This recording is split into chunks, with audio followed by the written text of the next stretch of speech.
All right, hi. Thank you so much for being here. My name is Meg Griffiths. I'm going to be your MC for the evening.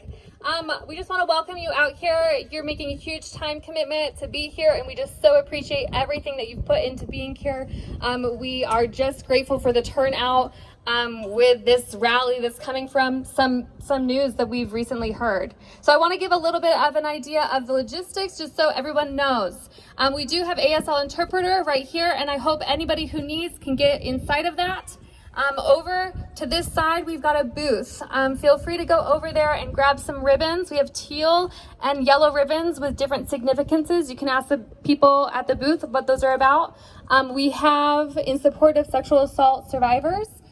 We have waters over there if you need a water. We've got flyers to help us understand what ways we can contact our representatives, and also to sign a very viral petition going around in support of mandating clergy reporting abuse.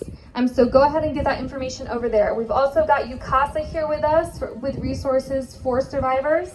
And there's also a little section that if you don't have a poster here and you haven't already been over to the booth, you can go over there and make a poster if you'd like for this and future events. And also we like to give a big shout out to Cookies with a Cause. They did bring cookies here. I don't know if there's any left. Yeah, give a shout out. Thank you so much for doing that. I don't know if there's cookies left, but sneak by the booth and see. And then also, like I said, there are waters. Please take care of yourself. Please ground yourself during this. There are also cleaners over by the booth for anyone who might need it throughout this event. Which leads me to something really important that I want to make sure everyone is aware of is we're going to put a content and trigger warning on this event. We understand, I think you all probably understand, we're going to be discussing some very heavy topics, and I want you to be aware that we will be discussing sexual abuse, sexual assault, and suicide. As far as the event layout goes, we're going to move through with different clergy members, therapists, survivors, and more. And so that's kind of what we're going to be expecting throughout the evening. And first, I'd like to introduce to you our welcome speaker, which is Lindsay Lundholm. She is our team lead, and I'm going to give her a little bio. Lindsay Lundholm grew up in a small farming town in Idaho. She grew up in a large LDS family. She graduated with a degree in social work from Utah State University in 2020. She currently is an educator at a nonprofit in Logan, Utah that serves individuals who have experienced domestic violence and sexual assault. Lindsay is a survivor of childhood sexual abuse and is passionate about preventing violence in all of its forms. Lindsay is the team lead for the Mandate Clergy Reporting Movement and tonight's rally. Give it up for Lindsay.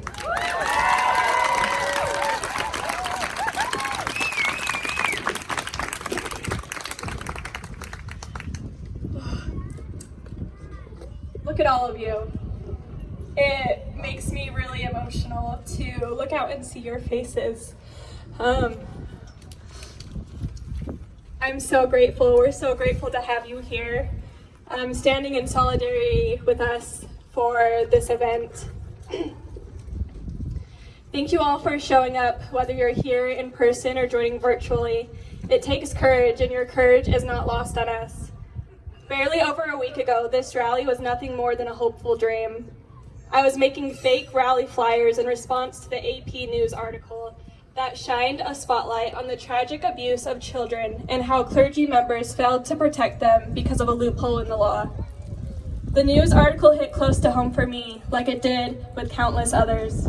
So I was making these fake flyers because it was the only way I could channel my rage and my grief, and it had become therapeutic for me to just imagine that something like this could be possible. And you made it possible. Not only did you make it possible, but there are so many here with us tonight. I just want to give a round of applause for all of you for being here. Thank you.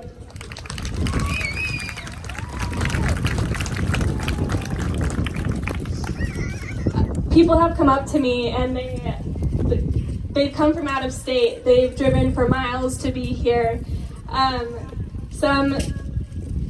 We have friends over in the UK that are hosting their own rallies in solidarity with us.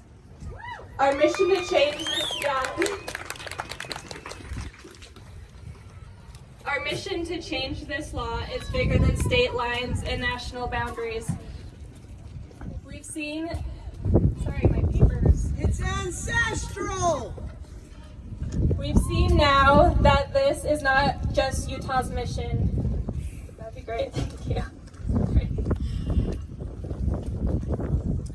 Okay. What's your name? Oh, I'm Jay. Everyone give it up for Jay! Thank you. Our mission to change this law is bigger than state lines and national borders. We've seen now that this is not just Utah's mission. It's a human rights mission that the world is showing up for and supporting.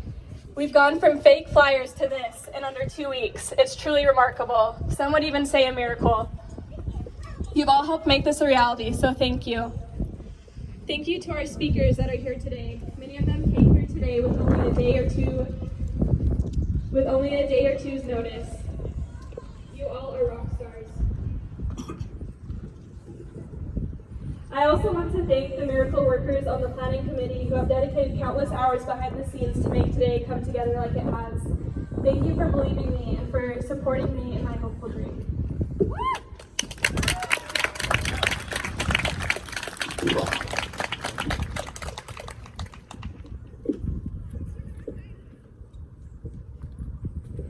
As an educator at a nonprofit that serves individuals who have experienced domestic violence and sexual assault, I'm very invested in what we're doing here today. Every day in my professional life, I work to prevent abuse.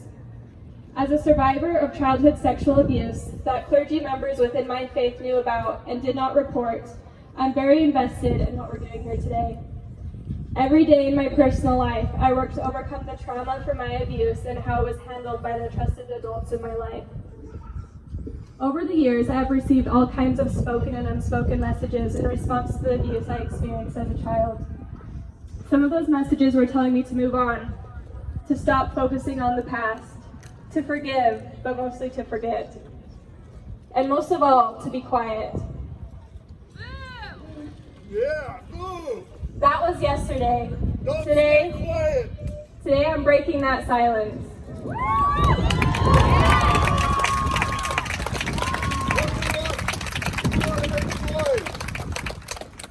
Today we are here to get loud, to speak different, truer messages. Messages like we believe you, we support you, we stand with you, we will fight beside you. You are not alone. The current law that affords members of clergy exemptions when it comes to reporting abuse is unconscionable and unacceptable. If we as a people, as churches, as a state, are failing to protect our children, we are failing. We are failing.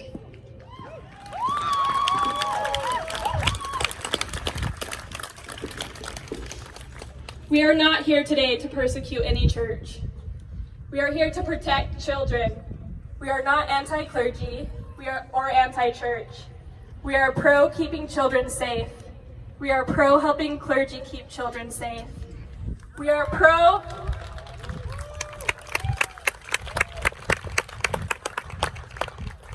making our churches a safe place. We are deeply heartbroken for those that were not protected because of the legal exceptions that are given to members of clergy. You deserved better. You deserve to be protected. Today, we are here for you to make sure that no future child is left without that protection again. Thank you.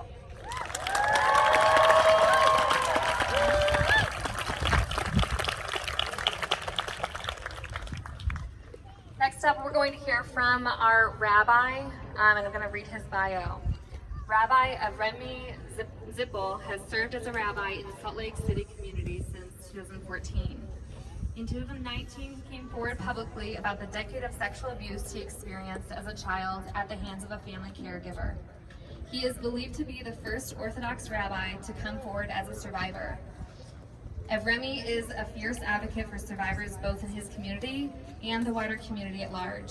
He serves as the crime victim representative on the Utah Crime Victims Council, in addition to volunteering for countless organizations that work with survivors. Get up for the rabbi.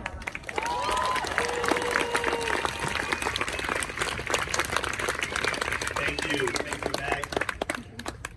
I just want to begin by saying saying, I think in the survivor community, there's a line that we reflect on, that a lot of what we went through in life was not our choice. What happened to us was not our choice. Where it happened, when it happened, with whom it happened. But we do have the choice where to settle down, where to build a family, where to raise a family, and where to begin our healing journey. And I think as a survivor, I speak for a lot of us when I say how grateful we are to live in this state where we have people like Representative Angela Romero fighting for our cause day and night, year after year. So thank you, Representative Romero. One of the many things I get to do as a rabbi here in town, our synagogue runs an early child care center and a preschool. And a number of years ago, we had a staff meeting, and one of the staff told us that morning, a little girl had come in displaying some concerning behavior, and she had made some concerning remarks, and we were trying to figure out as a staff what to do in that moment. And I remember 50 thoughts ran through my head at that time, different ideas that I had how we should proceed with this somewhat concerning set of circumstances. I was going to call the parents, and I was going to call a spiritual leader, and I was going to figure all of it out on my own. And then it occurred to me that as a school administrator, I am a mandated reporter. And it occurred to me that in that moment, with all of the lovely ideas that I had and all the good things that came to mind, there was only one thing that I needed to do. I needed to follow the law and bring this situation to the professionals, bring the situation to the attention of those that need to know about it. And I need to do that. I need to do that as a school administrator, just like teachers need to do that, just like doctors need to do that, just like therapists need to do that, just like our kids' coaches need to do that, just like anybody and everybody that comes across children in this world needs to do that, and there is no reason why clergy should be any different.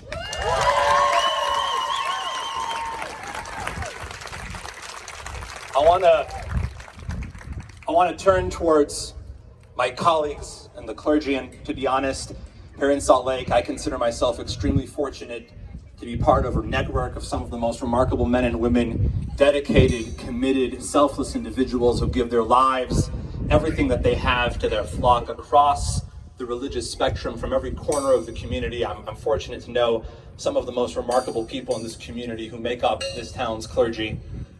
And it's to my colleagues in the clergy that I say, can't we all agree, regardless of the religion that we practice, regardless of the people that we serve, that in the eyes of God, whichever God it may be that you pray to, there is nothing more sacred, nothing more important than we can protect than the future and safety of a child. I don't care which religion you belong to. I don't care which God you pray to. Children's safety needs to be something that we as clergy prioritize more than anything, and to share with our communities. You want to talk about things that are sacred? There is nothing as sacred as the safety of a child.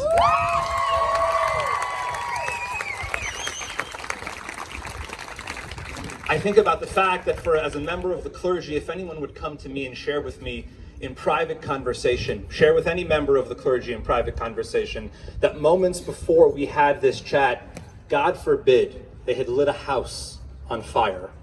And there were people, children, inside that house that was currently on fire. Would any member of the clergy hesitate for a moment before they called 911, before they called the professionals that need to come in there and assess the situation? And what we as clergy need to be mindful of is that when we are speaking about a child who might be in harm's way, the future of that child is on fire. And we cannot for a moment hesitate to bring that situation to the attention of those that need to deal with it properly.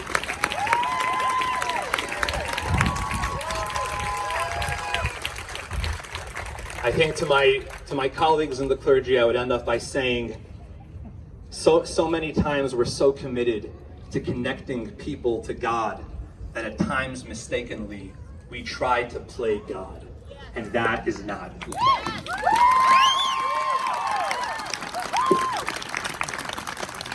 I want to conclude with a brief anecdote, a conversation that I had last night, and I want to specifically address myself to my brothers and sisters. I see so much yellow out there in the crowd, and thank you for representing us. Last night I got a phone call. Parenthetically, I would comment. I got a phone call from someone in the clergy, a colleague of mine, who knew that I was going to be speaking here tonight, and I want to commend the organizers. Somehow in a span of 72 hours, every living and breathing soul in the state knew this rally was going to happen. It came pretty quickly from Lindsay's fake flyers just a few days ago. And I got a phone call from a colleague, and he says to me, he says, look, I know you're going to be speaking there, and I know where you are on this issue, and I got to be honest, I can't get there. It's not working for me. I can't understand why the loophole should close. What did you suggest I do? And I asked a dear friend, and I would ask anybody who's still struggling to come around to this issue, I asked them this: when was the last time you had a conversation with survivors in your immediate circle about this topic? When was the last time you asked them for their opinion? When was the last time you asked them for their take on this pretty contentious issue? And he thinks for a moment, and he says, you know, I can't say that I ever have. I can't say I've ever checked in with any of them to see how they feel. And that phone call and this rally and everything that will happen in the next few months leading up to the legislative session is a reminder, and I address myself to my brothers and sisters, fellow survivors here tonight. This is a reminder that we need to raise up the voices of the survivors in our community. Survivors need to be heard. Survivors need to be seen. Survivors need to be in leadership. Survivors need to be in government. Survivors need to be in politics. Survivors need to be the ones that once and for all are going to take this over the finish line. Representative Romero will get it done.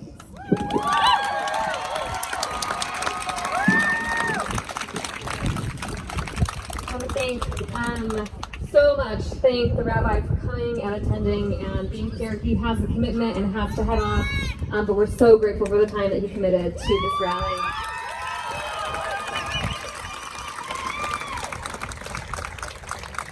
And I also want to kind of give another shout out to Lindsay. She's amazing for being so bold and being so brave and for being here and having an idea just in her head and making it into this.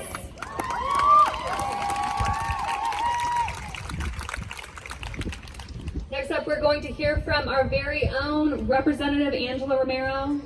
Angela Romero has, oh yeah, give it up, all right.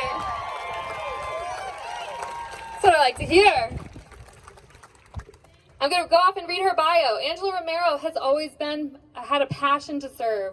Growing up in Tooele, Utah, Angela was raised by her grandparents. Their dedication to raising a hard-working, well-educated woman inspired her to pursue college, graduating with a bachelor's degree in political science and a master's degree in public administration from the University of Utah. In 2012, she won the election to represent House District 26 at the Utah State Legislature. In 2016, she was elected by her colleagues to serve as the House Democratic Assistant Whip. Her upbringing, paired with her education, gives Angela a unique perspective into the needs of Utah's changing demographics. Now, just shy of 2 decades of public service, Angela spends her time between her work of supporting communities throughout Salt Lake City and her legislative duties that impact the entire state of Utah. Working with local government, Angela oversees community programs and initiatives in the Division of Youth and Family Programs, including supervising the Youth City Government Program. At the state legislature, she champions issues that include victims' rights, sexual assault and domestic violence prevention, and clean energy initiatives that would provide Utah with a sustainable and stable future. In addition to her professional career and legislative duties, Angela currently serves as the National Hispanic Caucus of State Legislators Secretary. She got promoted. And Angela wants me to finish up with the bio. She'll tell you the rest of what she wants to say about herself. I'm sorry, but we put this together so fast, and I was in Eureka, Utah yesterday, and I had no phone service, so I couldn't give him a modified version of that bio. And so thank you. My name is Angela Romero, and I serve in the Utah House of Representatives, as she mentioned, and I'm from Tooele, Utah, and I'm proud of my Utah roots. Why this issue is so important to me is in 2014, I ran legislation, HB 286, Child Sex Abuse Preventative Education, and both sides of the aisle told me, you're never going to be able to pass that bill. You're just not going to be able to pass that bill. And I'm like, well, I'm still going to try, because if you don't try, you never succeed. So little did I know Elizabeth Smart was watching the news. Little did I know Deandra Brown from the Five Browns was watching the news. And Deandra and Elizabeth and Ed Smart approached me about helping me pass this piece of legislation. And let me tell you, people did not want to see us do preventative education on child sex abuse in our elementary schools, and so they fought me every step of the way. But it's because people like you who are here today, that bill passed before the session ended, and then they're like, you passed that, we're gonna give you other bills. And why I put that foundation down is because we started a conversation up here. We started a conversation that makes people feel uncomfortable. And what was really interesting, as that piece of legislation progressed in 2014, I had colleagues share with me that they had been victims of child sex abuse, or they had been victims of rape, or they had family members who had been victims of child sex abuse. And it opened up this conversation that people didn't want to have. Because a lot of times, I sit on law enforcement, in my standing committee in executive office and law enforcement in my executive appropriation committee. And we always talk about the prison, we always talk about rehabilitation of perpetrators, but we forget sometimes to talk about the victims and the survivors. And that is, as a policymaker, that is so important to me. And so once I was able to pass that bill, many of you reached out to me and you shared your story for the first time, or you shared your story and I believed you, because many people have shared their story many times to people and they weren't believed because of who their perpetrator was. As we know with child sex abuse, you are groomed. 80% of people who are sexually abused know their perpetrator. At times we always want to make people scared of the unknown, but a lot of times it's happening in our own home and in front of us with people we trust, and that's what they do. They want to build that trust in the community so that they can hurt children, as we know, with perpetrators. In Utah, 1 in 3 girls, 1 in 6 boys will be sexually assaulted in some way before the age of 18. We're higher than the national average. And so that's why I'm so dedicated to this bill, because there have been so many people that have known things that have happened, even in my own family, where they didn't want to break up a home, or this person was a nice person, they made a mistake. And I'm tired of that. I'm tired of making excuses for perpetrators.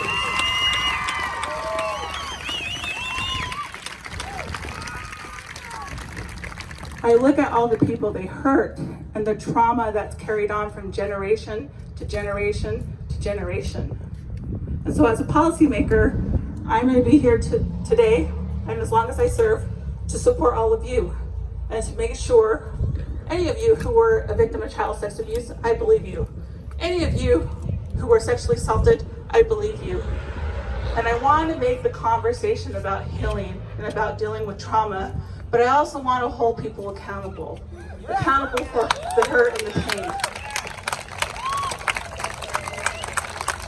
So many times we don't hold those people accountable, and many of you who are here in the audience because you weren't believed, you blame yourself sometimes because that person goes on to hurt other people, and you should never blame yourself. And so that's why, as a policymaker, I want to make sure that survivors and victims of sexual assault and child sex abuse have resources as well. And so UCASA is here.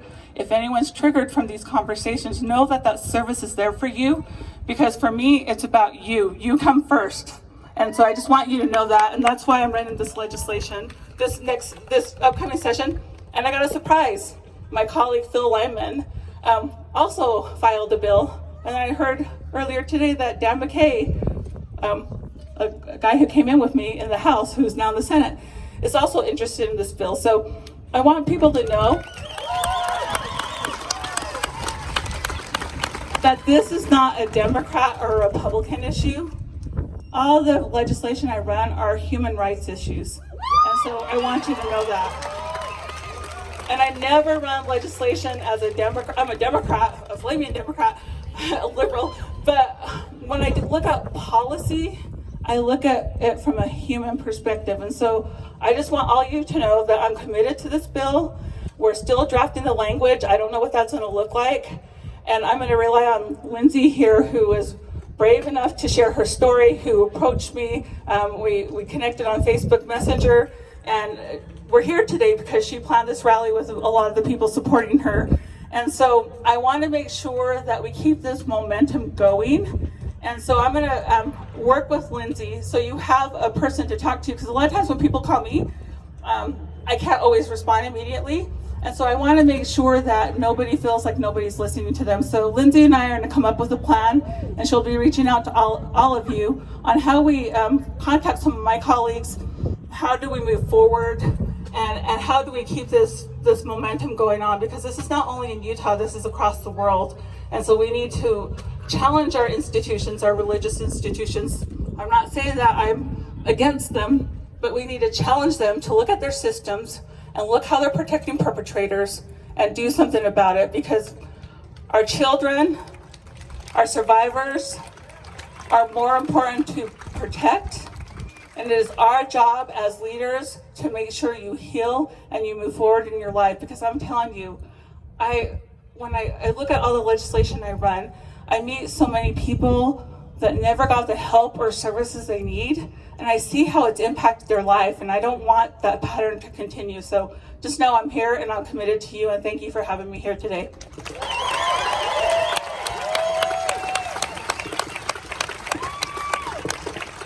We want to thank Representative Romero for being here. We really couldn't do this without her. She is pushing bills into law, into our real state legislature to actually make some movement on this. We can be as loud as we want on our social media pages, but guys, we got to get into the Capitol building. And that's what we're doing today. Thanks for being here. She mentioned that, that you guys can stay in touch with Lindsay and our team. And I want to give you an idea of how to do this. So many of you are probably already following our Instagram page. And if you are not, please pull out your phones. Look up Mandate Clergy Reporting. We want you all to be following this page. We will put our updates on there as we have them. We've just started that Instagram page probably 5 days ago. There were probably close to 400 followers right now. We're hoping for many more. Please share this with your friends, the people who support this cause.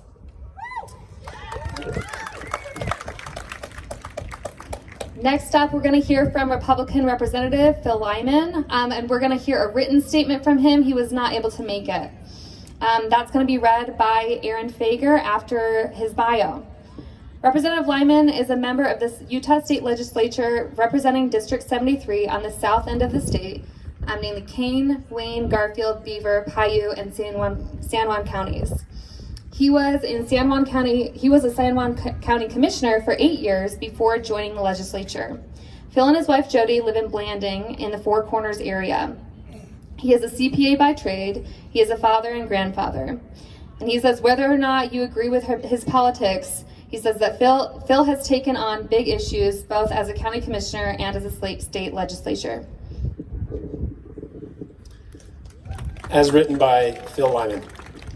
In my press release related to the exception for members of the clergy to report child abuse, I said I believe lawmakers, regardless of religious or political affiliation, must revisit this critical state statute to provide that needed clarity in the law. Families and individuals devastated by physical, emotional, or sexual abuse should find safety and protection in the law, not loopholes. As Utah law now stands, the exception creates ambiguity. Removing the exception is not intended to be an indictment of the important role that members of clergy play in our society. On the contrary, we want our clergy members to know that we value them and depend on them. As legislators, we have a duty to provide a clear, bright line with the laws we enact. I look forward to respectful and productive dialogue on this matter. Thank you. We're really grateful to have a bipartisan effort going on here. We've got Republicans and Democrats on board, and we really want to get this bill passed into law. Next up, we're going to have a written statement by Sam Young, who is the founder of Protect Every Child and also a former bishop. Everybody who knows him? Great, give it up for Sam Young. So we're really grateful for all of his efforts. I'm sure he's on the live stream right now. Hi, Sam. And we want to just thank him for everything that he's done over the years. For those of you who may not know, Sam Young, the founder of Protect Every Child, made major efforts in this arena of protecting children with clergy. And so I'm going to read his bio, and then again, Aaron Fager is going to read his written statement. Sam Young was an LDS bishop from 1991 to 1996. He has 6 daughters and lives in Houston as a small business owner. He is the founder of Protect LDS Children and Protect Every Child. He's led several events and initiatives in 2017 to 2019 to raise awareness and instigate changes to the LDS protocol of one-on-one bishop interviews with children and youth. Ultimately, this led to changes in both his church membership and in church policy.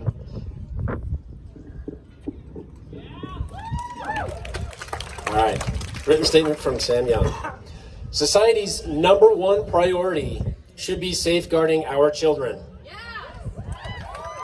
Protecting them from abuse in all its forms ought to be paramount. Sexual abuse is especially heinous and damaging, ruining children's lives with consequences that often last a lifetime. It's time that clergy be required to report child abuse, regardless of how religious leaders become aware. Myself and Protect Every Child wholeheartedly support the legislation that Representative Romero and Lyman have proposed. Please do whatever you can to help advance this cause. Thank you.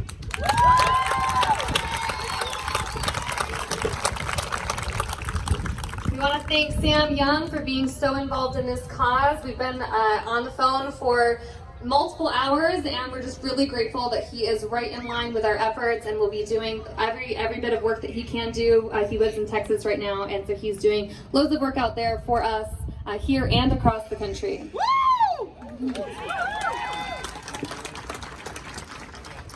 Moving on, we're going to hear another speech from another former bishop, Stuart Smith.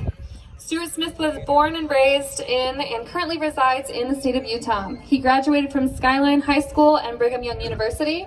He's a 5th generation member of the LDS Church and served a full-time mission for the church in Europe. He's served in several ward bishoprics and stake leadership positions while raising a family and pursuing a career in engineering. He was asked to serve as a bishop in a Salt Lake area ward of the church about 20 years ago.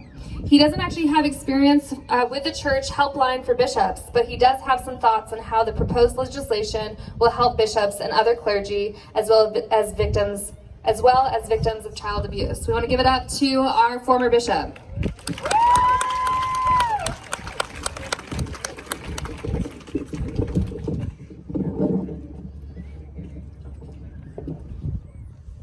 Can you all hear me?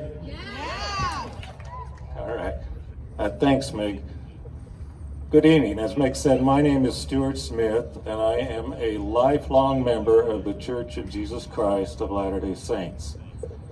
I was born and raised here in Utah, and as a 5th generation Mormon, I have over 30 pioneer ancestors who crossed the plains in wagons, in handcarts, on horseback, and on foot. 2 of them even rode in the same company with Brigham Young, the first pioneer company to arrive in this valley. A little later, much later, early in the 20th century, my great-grandfather chaired the Capitol Commission. That was the commission that selected the design for the state capitol that's standing in front of you tonight. So, I just want to mention my connections to this community. As Meg said, 8th generation survivor.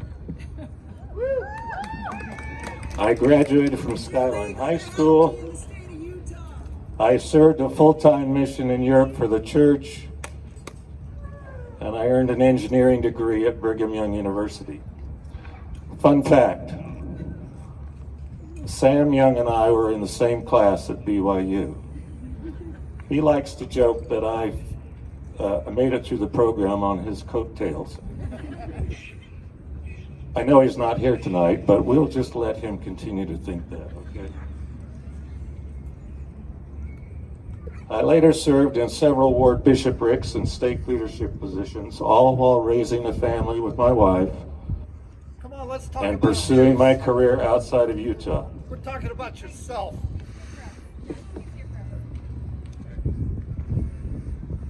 About 20 years ago, we returned to the state that I love, and I was asked to serve as a bishop in the Salt Lake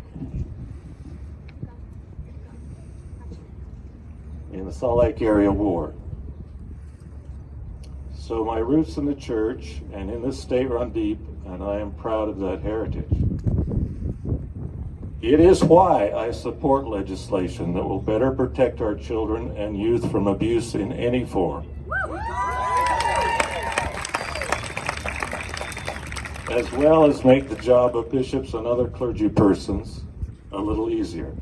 Let me try to explain that last statement. Decolonize, Ray! You see, when I was called as a bishop, I had no training for that position. As is the case with most bishops, it was just expected that I would be guided by the Spirit to perform my calling. My wife and I met with the stake president on a Saturday morning when I was called to the position. I had already guessed what was coming the night before when the stake executive secretary telephoned me at home to set the appointment. By Saturday afternoon, the two men I selected to serve as counselors with me had been contacted and called by the stake president. We were sustained before the congregation in church the next morning and set apart in our new callings immediately following the sacrament meeting. Stop the mental masturbation. When Stop I the mental walked- masturbation. When I walked from the Relief Society, Let's talk about some abuse. when I walked from the Relief Society room where I was set apart downstairs to the bishop's office, there was already a long line of people standing in the hallway waiting to talk with me. Such was my introduction to the life of a bishop. I imagine that it is and was similar for most of my peers. In fairness, all the bishops in our stake met with the stake president on a quarterly basis for bishopric training and to share experiences. But much of that training did not occur until months after it was needed. There was also a massive handbook of instructions that we bishops could refer to as needed.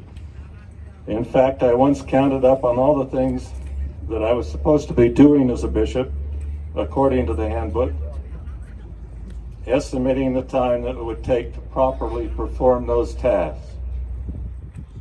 It totaled more than 80 hours per week, not counting my day job and family time. Don't get me wrong, I love the members of my ward and I love serving them as their bishop. I love my ancestors, but they were still calling us rapists! My point is that serving as a bishop is an incredibly difficult and demanding duty day in and day out, and bishops can use all the help they can get. That is why it is so important for a bishop or other clergy person to have a clear and firm guidance on what to do when confronted with something as serious as child abuse within their congregation.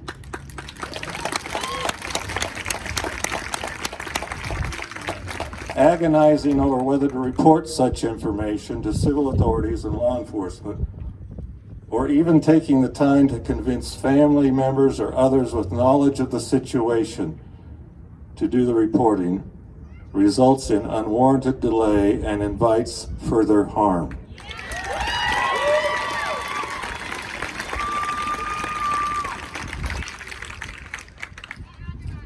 For some, I understand repentance and forgiveness is a spiritual process between God and sinners. Confession of sin must be kept confidential between them, even if it is facilitated by an intermediary such as a priest or other clergy. However, in my view, repentance is a spiritual process between believing persons and their God. Full repentance of serious sin requires acknowledging and confessing sinful actions. It also requires the one who has sinned to accept the consequence of those actions.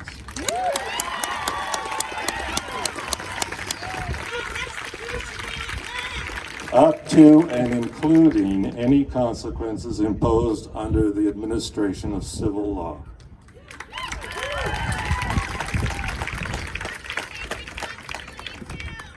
So as I stand here tonight, I appeal to my fellow bishops and all other clergy persons in the state to actively support and work towards the passage of a bill in the Utah State Legislature that will require bishops and clergy to report any knowledge of child abuse and neglect to civil authority.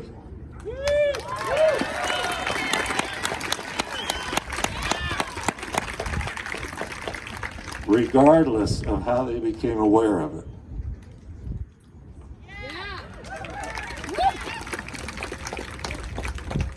Such a requirement, codified in state law, may have the additional benefit of allowing the helpline for bishops, now operated by the LDS Church, to better perform its stated purpose, which is to provide expertise and resources to help the victims of abuse.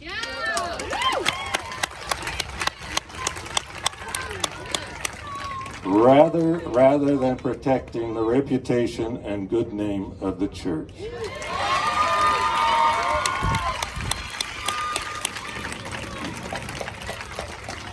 Thank you so much for attending this rally and listening to all of the speakers. Thank you.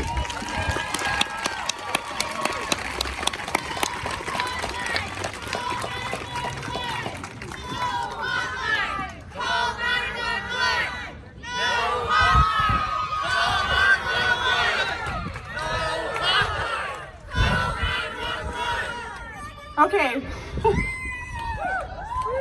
I was not supposed to be speaking, but I wanted to come on here really quickly. Yes, I'm a rally organizer, one of the amazing women that I work with to put this on. Sorry, I'm a little bit emotional right now. I have spent personally hours contacting bishops, specifically LDS bishops, and many other members within all different faiths. I can't even tell you how many hours I have tried tirelessly to contact people and having conversations.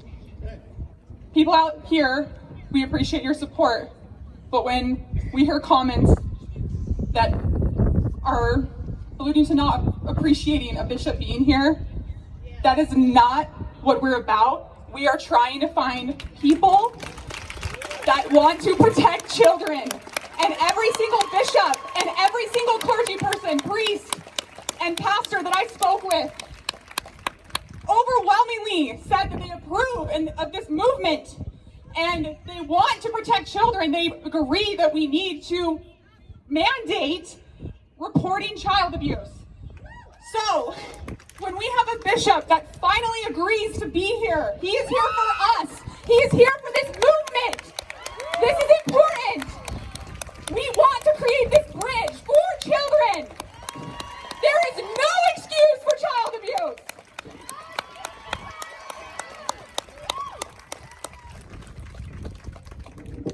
Jess is a powerful speaker. She's the reason, that's the reason she's on our team, guys. Give it up for Jess. She's spent countless hours, like she said, talking to clergy members. I want to reiterate, we are an interfaith cause. That is why we are here. We want everyone on board because this is about children. This is about protecting our most vulnerable. That's why we're here. So you probably all know this is why you're here, but what we understand currently in Utah state law, Clergy have an exemption from reporting child abuse that's disclosed in confession. We know that. That's why we're here. I want to give some examples, a few examples of professions that might be more acquainted with the experience of reporting child abuse. By raise of hands, how many of you here are teachers? All right, give it up for the teachers. How many of you are physicians or medical professional? Give it up. How many of you might be a social worker or therapist or in a related field? Give it up. What about law enforcement? We have law enforcement here. You're a mandated reporter. You got some? Saw police officer behind, okay? Those people probably might have more experience with reporting child abuse than some of us. And foster parents. Yeah, give it up for the foster parents. Awesome. Are there any here? Thanks for being here. So I want to make a point to say, and everybody who's already raised your hands, go ahead and raise them again. I want you all to raise your hands. I want everybody to look around. I also want to ask you guys, do you know that every single adult in the state of Utah is a mandated reporter of abuse? Everyone put your hands up. You are all mandated reporters of abuse. Every single one of us. Okay? So, and the only exception currently is clergy. And that is what we are here to change. And that is what we are going to change by the help of our legislators.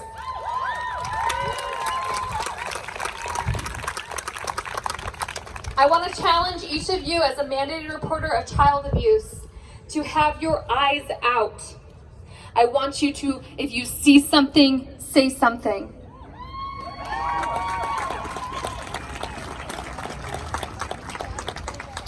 We are charged with the responsibility of protecting the most vulnerable of us. That is what we are charged to as adults, each one of us. Please, go get yourself trained. What does it look like if someone is suffering from abuse? Learn what that looks like. And learn where to go to report. There are multiple places that you can report. Learn what each of those are and make a decision, an educated decision on where you would like to report when you see something. When you see something, say something.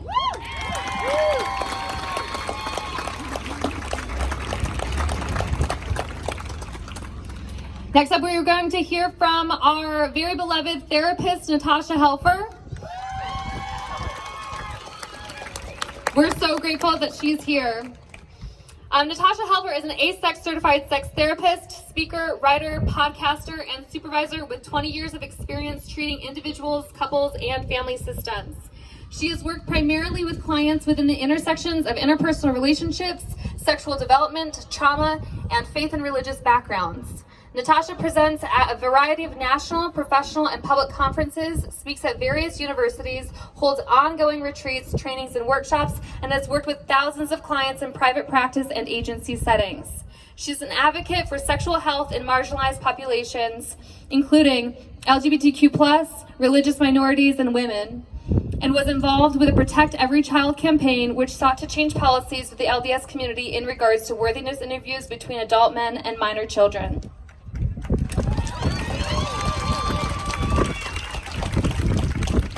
Natasha offers trauma-informed consultation and training to ecclesiastical leaders and other mental health professionals who are seeking support in specific cases. She is also a supervisor for ASEC professionals seeking to become certified for sex therapy and teaches at the Bueller Institute. Give it up for Natasha.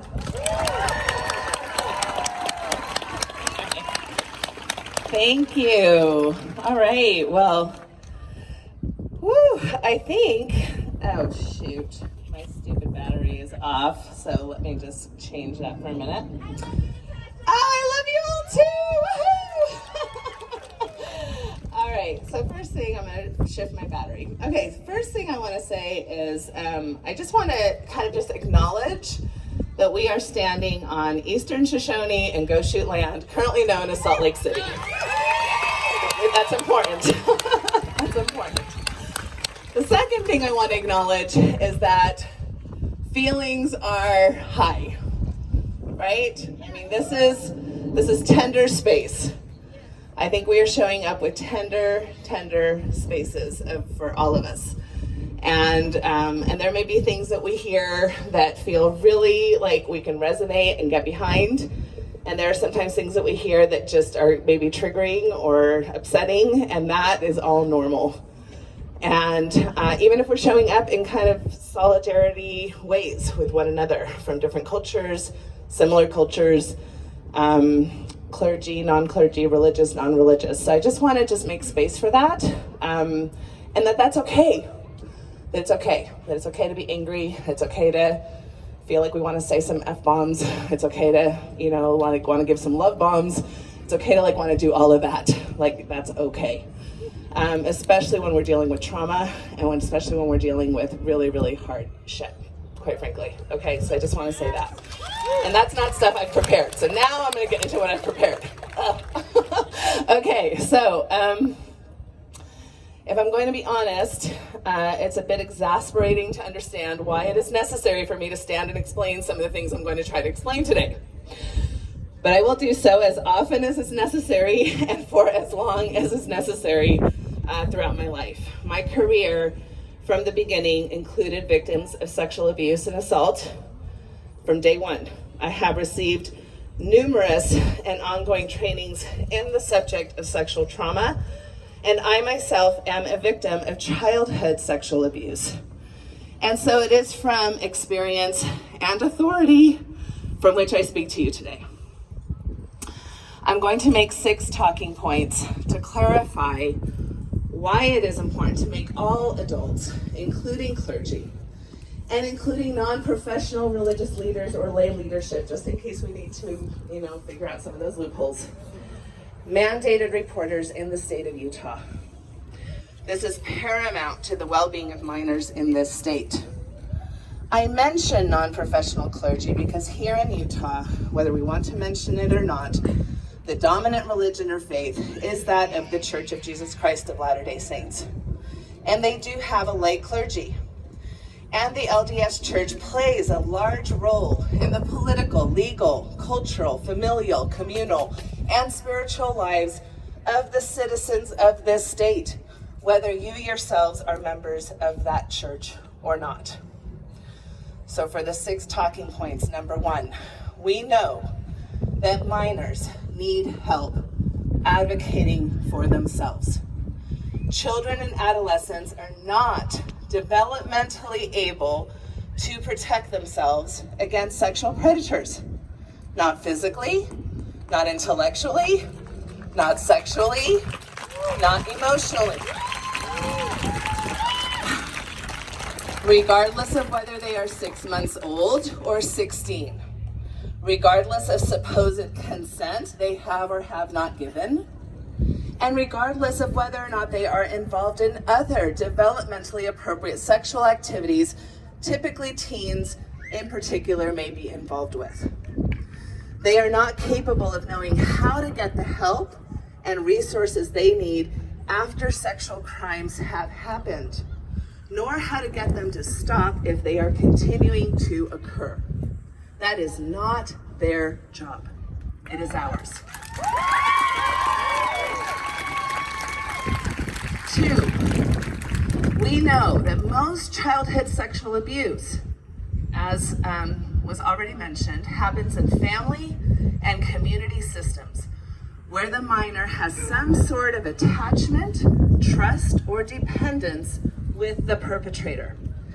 This makes that situation for the victim exponentially more confusing, traumatic, and painful, especially when they may be facing conflicting feelings about telling somebody about what is happening. They may not want to get a loved one in trouble.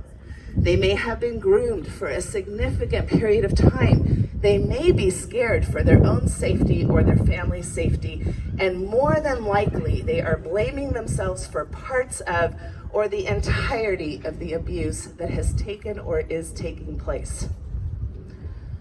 Point number 3, we know through research that people in religious communities, regardless of age, will often seek help from trusted church leaders in favor of other resources. That means that kids will often more will more often reach out to youth leaders and bishops or pastors or rabbis than to a school counselor or a teacher or a therapist or a doctor or police, all of which, as was just mentioned, are mandated reporters. And we want to support this type of reaching out. We want kids to feel safe in reaching out to clergy and ecclesiastical leaders. But currently, the laws do not support that in a protective way. Number 4, here in Utah, the Church of Jesus Christ of Latter-day Saints has a robust youth program with youth leaders who are currently not required to have background checks. They have thousands of congregations and seminary programs led by bishops and teachers who are also not required to have background checks. All of these leaders are encouraging children and minors to engage in what are called ecclesiastical youth interviews from the age of 7, which often take place unaccompanied by any other adult. This sets up LDS children and minors, which we have here in the state of Utah by the tens of thousands, if not millions, to be particularly vulnerable to not having the protections and resources necessary if and when they are experiencing or reporting sexual abuse. Point number 5, as I mentioned before, the leadership in Utah's predominant religion is considered lay leadership, which means that they have not undergone pastoral counseling training and received very little general training, as the prior bishop mentioned, much less what we might consider adequate trauma-informed training for something as complicated as dealing with sexual abuse. This leaves both congregants and the leaders themselves at risk of personal harm. And point number 6, there is abundant global research to support that many religious organizations and institutions remain reluctant to this day to accept the need for significant internal changes to address the systemic abuses and neglect that contribute to the harms of sexual abuse victims. Common institutional responses detailed in many global reports show that churches such as the LDS Church and others within our community manage these issues by doing the following. They deny or misinformation or minimize child sexual abuse. They fail to report alleged perpetrators to civil authorities. They transfer alleged perpetrators between institutions, locations, or change their local jobs or callings. They act to minimize public scandal and limit legal and financial liability.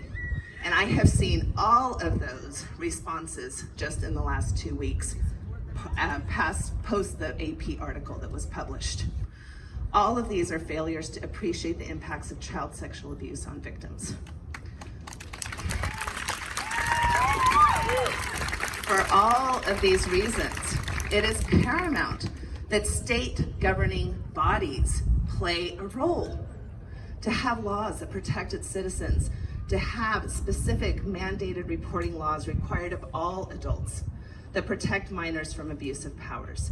Research supports that failures to report alleged perpetrators to civil authorities has a long-lasting tradition as a primary reason as to why abuse is not caught, not held accountable, not treated, and not stopped from being repeated.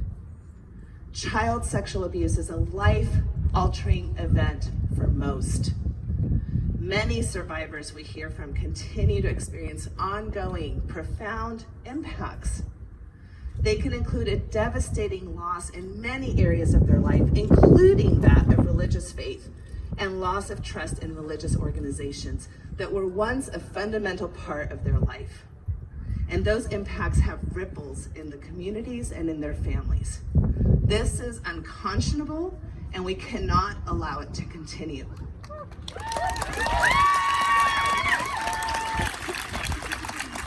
We know that if we do better, for many, this begins the necessary steps to access resources, to access treatment, to access justice, accountability, and more importantly, healing.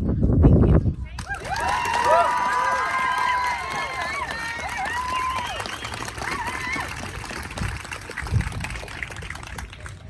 Isn't she great? Yeah!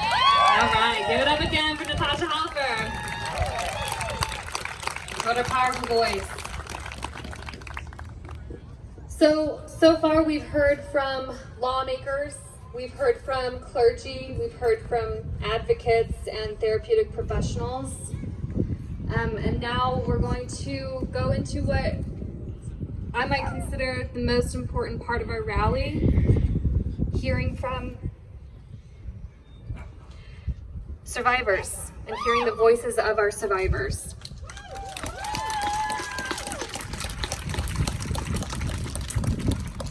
I want to, of course, give another trigger warning that we will be talking about sexual abuse and child abuse and suicide. And I would like to invite you all to take a moment to take a deep breath, center yourself, ground yourself, and please, take a moment to yourself if you need. A reminder that there's Kleenex and water at the booth. Our first speaker here is here presently, and the rest of our survivor stories are going to be written stories that we'll have people read for them. Our first speaker is Judy Larson. Judy Larson was born in Chicago, grew up in a suburb of Detroit, Michigan, and moved to Utah in 1980. She has 2 stepdaughters and 7 grandchildren who call her Grandma Judy. She retired from the Huntsman Cancer Hospital at the U, and since 2016, Judy has been an advocate for survivors of sexual violence. Judy is the SNAP, or Survivors Network of Those Abused by Priests, leader for Utah, and serves on the board of directors of SNAP, which is headquartered in Chicago. Judy has been associated with a local advocacy group called Talk to a Survivor, and she co-leads a weekly virtual Finding Hope support group that is sponsored by Sapria. Please welcome Judy Larson.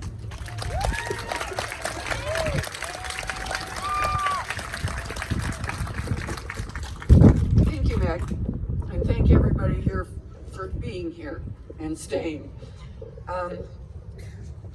I'm a tall, old, tough woman.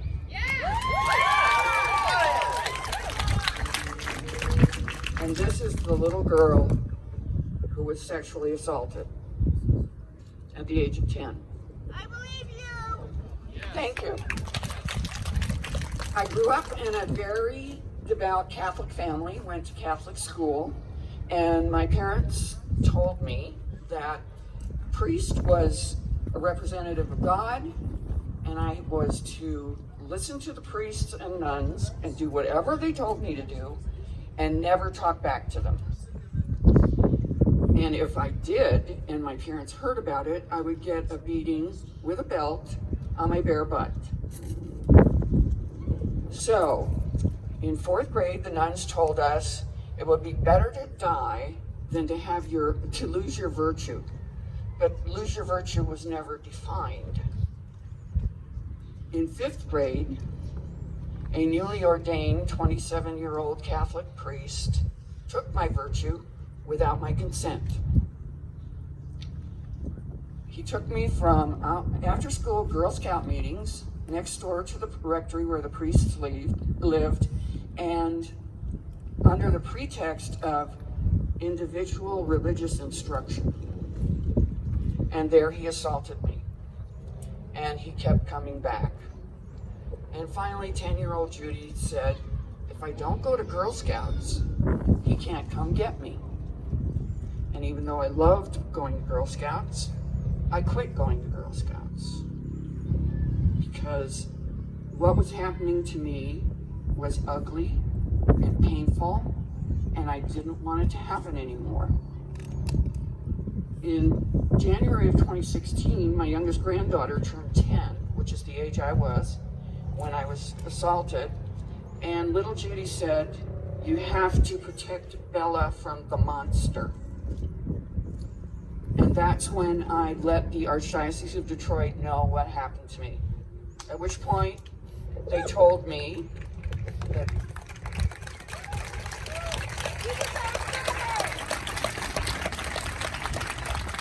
two women had come forward in 2002, probably right after the Boston Globe spotlight thing in Boston.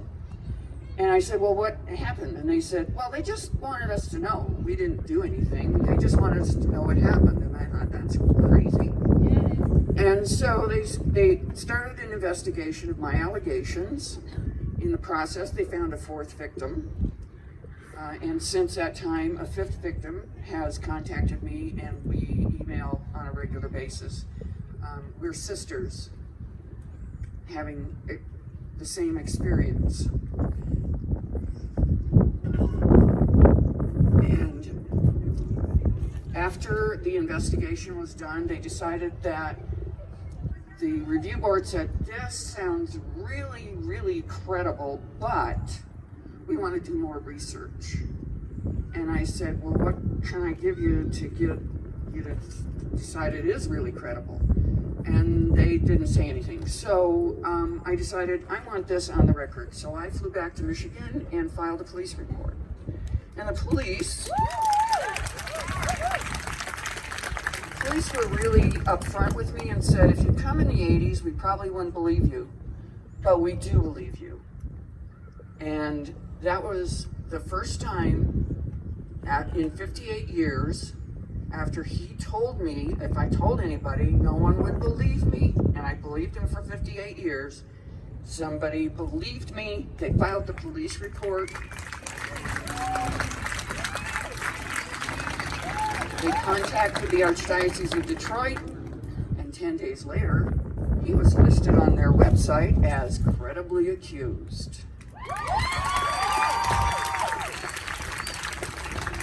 I knew there were more victims, and I wanted them to know he didn't get away with it.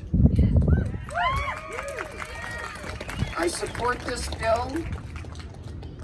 The clergy penitent exemption is a get-out-of-jail-free card for predators, and we've got to stop it. Thank you.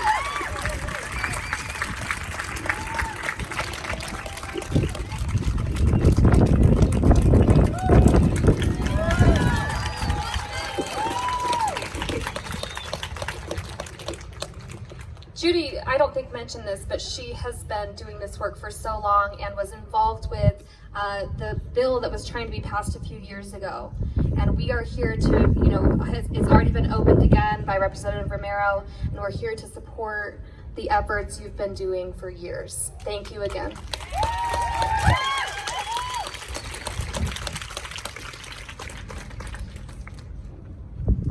The next few things that are going to happen is we're going to hear 3 more survivor stories read by individuals who have offered to read in their place. Our first survivor story will be read by Stephanie Howe. Our next survivor story will be read by Alyssa Calder-Hume. And our final survivor story will be read by Polly Choque Mendoza. Following that, we will have therapist Danielle Calder speak and give another story, and also provide us with a trauma-informed moment of silence and recognition for all survivors. So I'm going to pass it off to Stephanie.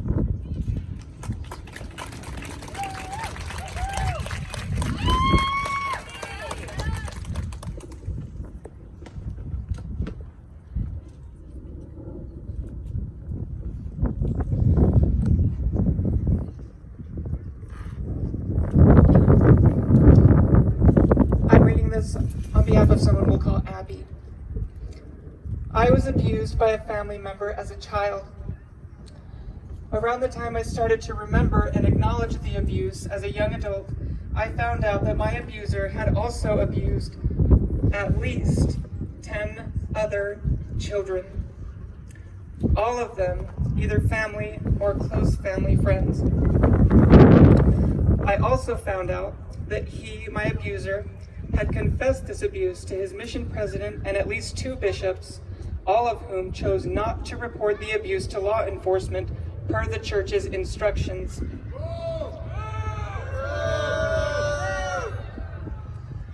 At the time of each of these confessions, most of the victims were still minors. When he confessed to his mission president, the mission president asked him whether he thought the victims remembered the abuse. He said no, and the mission president told him that he was fine. After this confession, he ended up being called to act in the top leadership position in that mission and was told by his mission president that he was his favorite missionary. When he returned from his mission, he confessed again to his bishop, who didn't report the abuse to law enforcement, but instead encouraged him to tell the parents of his victims as part of his repentance process. He did, but none of the parents chose to report it because they believed he had done all that needed to be done because he had repented and confessed to the bishop. I found out about all of this 2 years after all of the parents had found out. I reported the abuse right away, and we have been involved in 2 cases in 2 separate counties. To this day, he still has his temple recommend and holds callings in his ward. At one point, shortly before I left the church, I met with my bishop to seek some accountability for those leaders who didn't report the abuse. I was told that the church has no process for holding leaders accountable and that I should work on forgiving them and my abuser.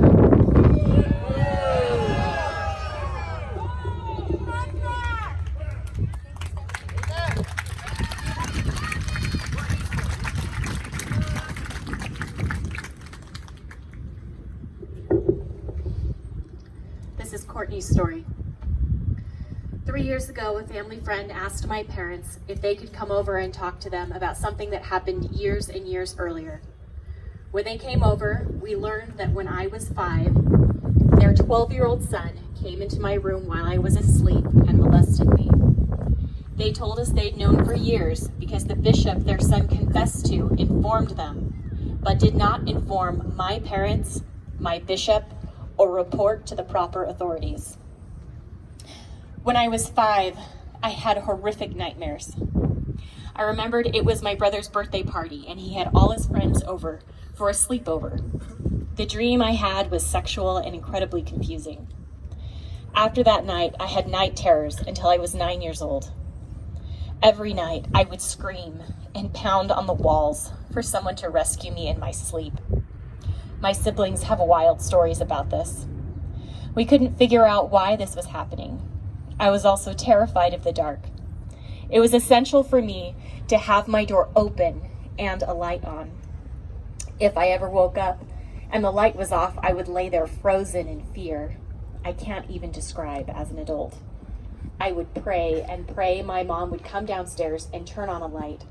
She never came, so I would stay up staring into the darkness, sobbing and expecting a monster to emerge at any minute to hurt me.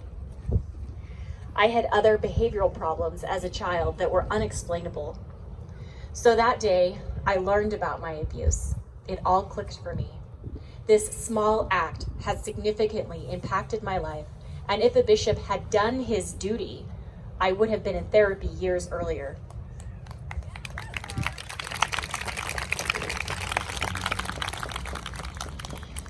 I found out about the abuse on the anniversary of my older sister's death. She died of a heroin overdose after suffering for 8 years with addiction. We also learned that she was abused by that same boy who abused me. And the year he went on his mission was the same year she started abusing her prescription anxiety medication. She and I both suffered from these actions. I miss her every day. If clergy were mandated reporters, she still might be alive today.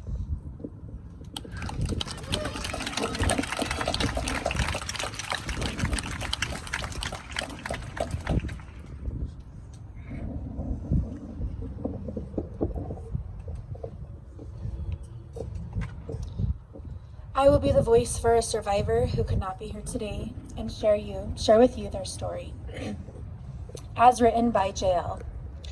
I was 3 years old when I was sexually assaulted by a member of my ward. My parents became aware and went to the bishop of the ward, who assured them he would handle this matter. The man who abused me admitted to the bishop what he had done to me, but no law enforcement was alerted to the crimes committed. The only consequence the man faced was to withhold from taking sacrament for a short period of time. He still attended the ward and had no annotations on his membership record or way to alert others that he was a pedophile, a predator, and a risk to others. He served a mission for the church shortly after this occurred. My parents moved from the ward, but did not warn others of this abuser. I am 36 years old now with children of my own. My abuser had since died, which I learned of in 2016, when I decided to bring my case to authorities and seek legal counsel. My parents have regrets about how they handled this situation. However, in the culture of my religion, this was not uncommon, and it was and is considered acceptable to go to a bishop about these things. The laws need to change so that every child can be protected. Clergy needs to be clear on what to do with what they learn of crimes like the abuse I experienced. Church attorneys should not have a part in this process of confession. I am hopeful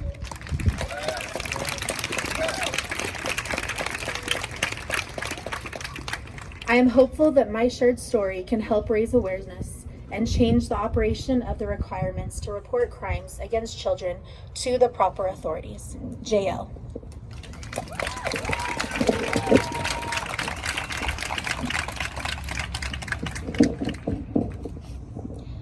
I'd like to introduce our therapist, Danielle Calder, to the front. Danielle is a therapist and a social worker in Southern California who focuses on helping people from religious trauma and navigating faith transitions. As a survivor of childhood sexual abuse herself and as a social justice advocate, she cares deeply about protecting children and ending sexual violence. Danielle.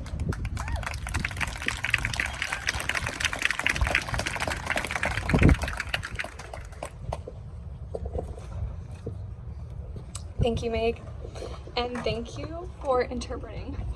I took a little bit of ASL and love ASL. It's so good to be with you. Like Meg said, my name is Danielle Calder. I'm a survivor of childhood sexual abuse. I'm a therapist who works daily with victims and survivors of abuse. I'm a social worker, and most importantly, I'm a mandated reporter.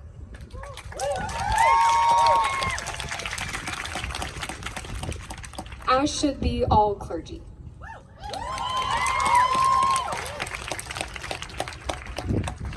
One thing I think that is so important when we empower people to report abuse is to know that as civilians, it's our job to report. We're not necessarily collecting evidence, we're not necessarily convicting anybody or sentencing somebody to prison. We are simply reporting suspected and situations that have already occurred. So if you suspect abuse or neglect, call your local police department and call Child Welfare Services. You can be anonymous, it can take 5 to 10 minutes. It is essential that we get the proper people involved.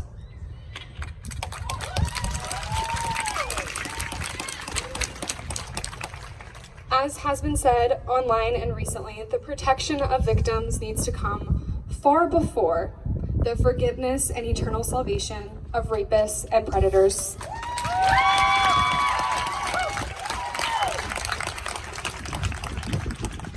We are here today because we care about children. We care about justice. We care about accountability. We are here because, for better or for worse, we care about religion. Whether we grew up in religion, we've left religion, or we're somewhere in between, we care about this. And we care about clergy and the role that they play, or that they should play, in protecting our children.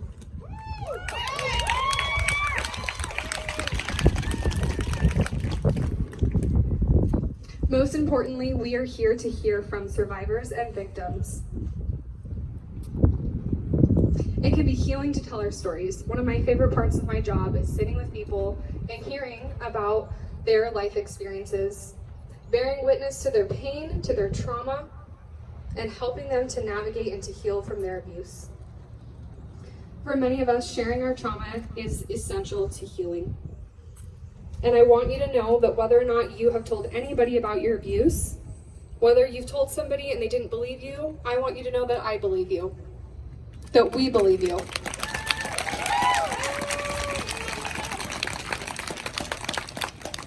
You deserve to tell your story if you want to who you want to, when and where you want to, and how you want to, if you want to at all.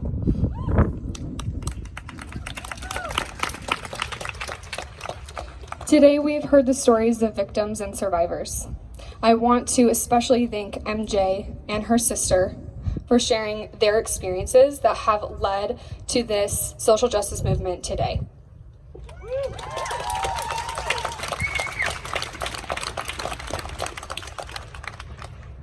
We acknowledge that within this protest and rally, there are people here that may also be victims of abuse, whether they remember it, whether it's suppressed, whether it was before we could even consciously remember.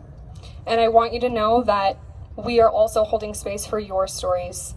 I'm going to read my friend's story, and we're going to call her Emma. This is not my story, this is my friend's story. In her words, I was sexually abused from infancy until the age of 5 at the hand of my dad. My dad was in the bishopric and went to church every Sunday during this time. Not only was I abused, but my 2 sisters and a few other girls from different families were also his victims. My dad confessed some of this abuse to a therapist, and they reported it and called the police. He did not serve any time, and the only punishment he received was being excommunicated from the church. Apparently they do that every once in a while to predators. Because of my age and the trauma, my brain blocked out a lot of what happened to me.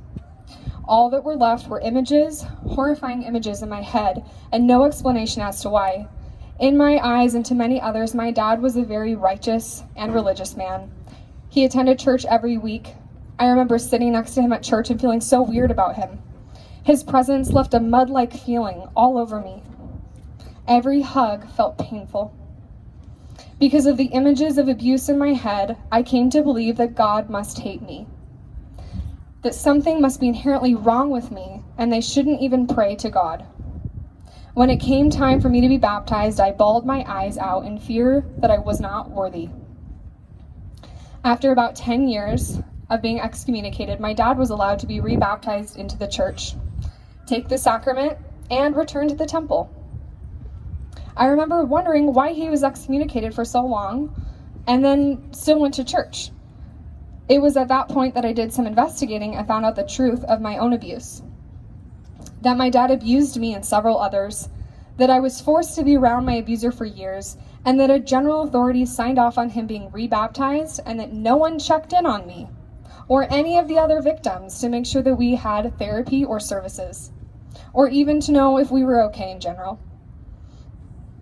Fuck those general authorities! Fuck them! Fuck those general authorities! Because my dad was rebaptized, I was reprimanded by not forgiving him. The church forgave him, so shouldn't I? And because my abuser was rebaptized, it was as if the sin had never been committed. I was told to remember his sins no more, that the bigger sin was for me to not forgive him, because he had repented of his sins.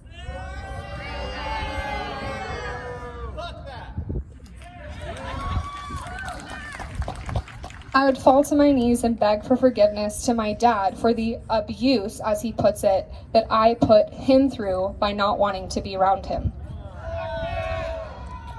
When I would express my feelings of sorrow and unsafety, I was told that I was brainwashed, that my dad was the most spiritual person they had ever met, and that we were waiting for him to be exalted. It was very confusing when you know something so awful and violating has happened at the hands of your dad, but that everyone around him is completely blinded by his status in the church.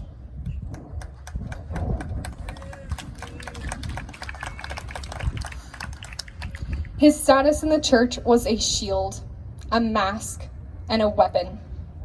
It was his access point to more victims.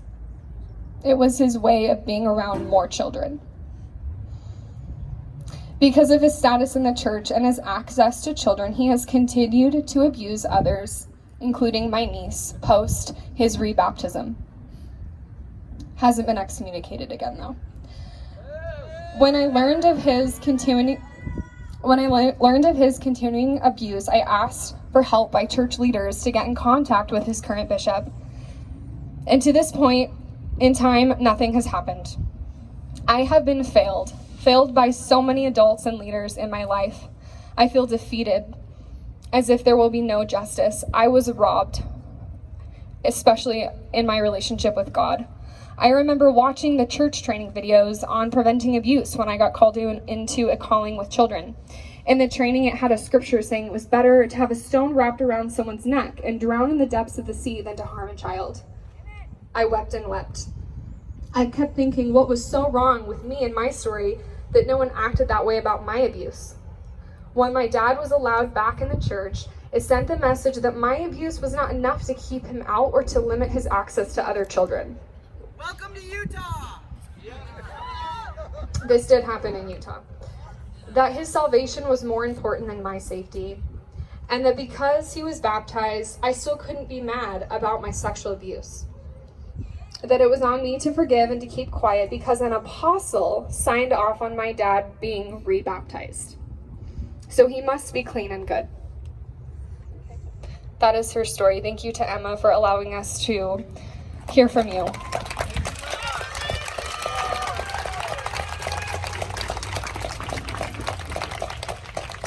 In just a moment, we're going to have a moment of silence. Before we do, I just want to acknowledge that we've heard a lot of really intense things today, so I want to invite you, if it feels comfortable, to take a deep breath on your own timing. Hold it, breathe out, check in with your body, your neck, your shoulders. How are you feeling? Take another breath if you want. Okay. As we have this moment of silence, I want to honor all of the survivors, both seen and unseen, stories they've told and haven't told. We'll go ahead and start that now.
Thank you for participating in that moment of silence. Thank you to Meg and everybody else for putting this on. To BYU feminists, look at us now.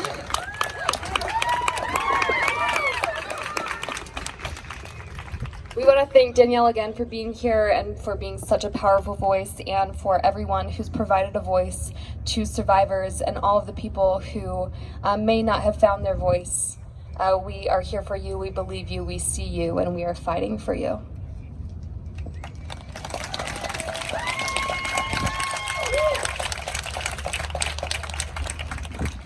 Now, we were just silent together, and now we are going to be loud together. I've got a few chants up my sleeves. We're going to go through 3 different ones, just a few times each. So, and we're going to ask that everybody stand up. Let's do this. Get on your feet. Let's go. We're going to get loud. All All right, I'll say the chant, you repeat it. No excuse for child abuse. No excuse for child abuse. No excuse for child abuse. No excuse for child abuse. No excuse for child abuse. No excuse for child abuse. Confession is not an exemption. Confession is not an exemption. Confession is not an exemption. Confession is not an exemption. Confession is not an exemption. Confession is not an exemption. Confession is not an exemption. Confession is not an exemption. Now I'm going to say protect kids. You say report abuse. Protect kids. Protect kids. Protect kids. Protect kids. Guys, give it up.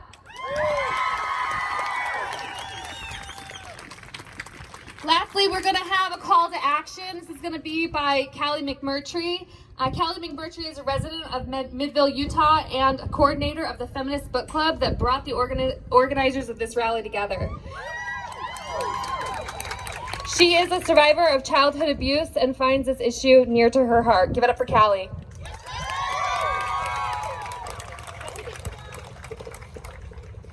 I'm the last speaker, so don't worry. This is almost over, but I am just so grateful for everyone being here today. Damn it. It's just so inspiring. I don't know if anyone else has been discouraged sometimes by the division or by the bad news that we get, but take a minute to take some power in the unity that is here.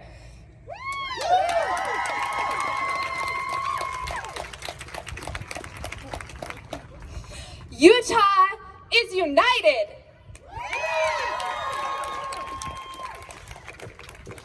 We will change this law.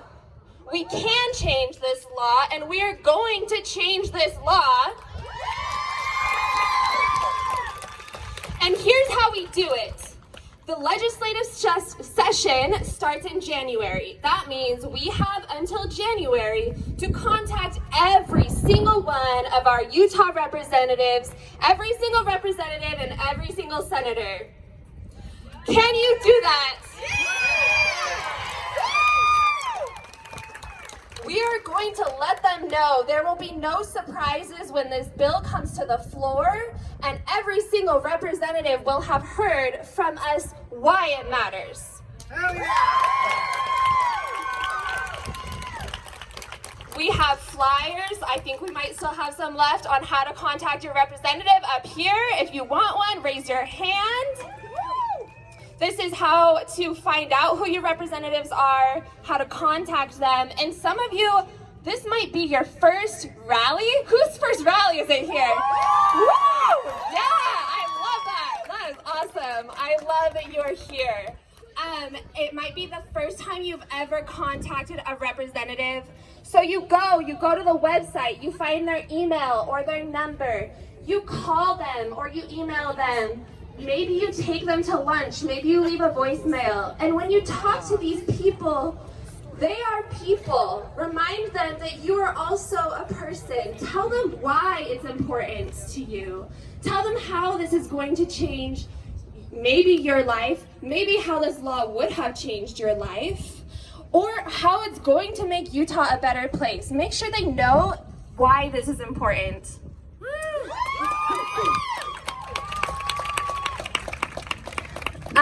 If you want to keep updated, we are running an Instagram account specifically for this cause. It is at Mandate Clergy Reporting on Instagram. And if you want to talk to us, we share the account, so it's going to be one of the organizers. Or if you want to share your story, there's a link tree.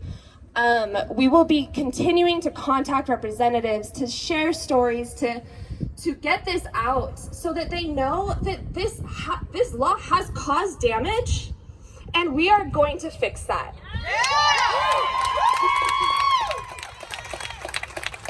We are breaking out of silence. We are being the advocates we wished we'd had.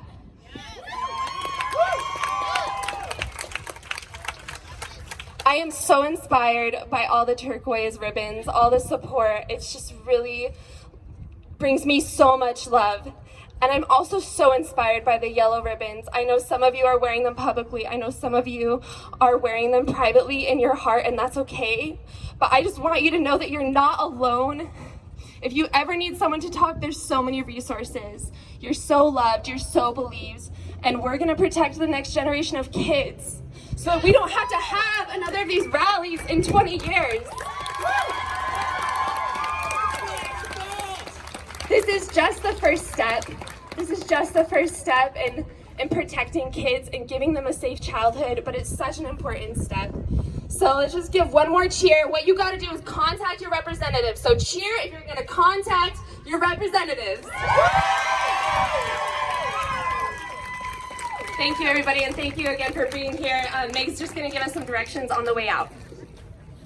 All right, thanks again. Give it up for Callie. You guys are driven to action. Go forth and act. I want you guys just to give a huge shout out and thank you for all of you who came and showed up today. I know we were worried about the weather. I know it's gotten cold, and I'm just so grateful that you spent the time, you made the signs, and you committed to action. Thank you for being here. We want to encourage you to be safe on your way out. Please be patient in traffic. Please pick up any and all trash that's around you. Please make sure that you're following our Instagram account and tag us in anything that you've gotten from tonight, and we can share how successful this rally is. You've made this successful. Thank you for being here. And I want to give a huge shout out to all of the speakers who have spoken, especially our survivors, all the survivors that are here, and also for our rally organizers. If you guys would just raise your hands, say hello. We're just around. We're just a bunch of feminists, guys, and we just threw this together. And here we all are. We did this in under a week, and we're so proud. I'm so proud of you, Lindsay, and I'm so proud of all of you for being here and for doing all this hard work. And we've got our booth person over there, so please give it up for our entire, give it up for Kaya, give it up for our entire team here, and those also behind the scenes, and for all of our speakers and all of our survivors. One more big round of applause. And one more chant. What was the chant that I did? Protect kids, report abuse. Protect kids, report abuse. Protect kids, report abuse. Protect kids, report abuse. Protect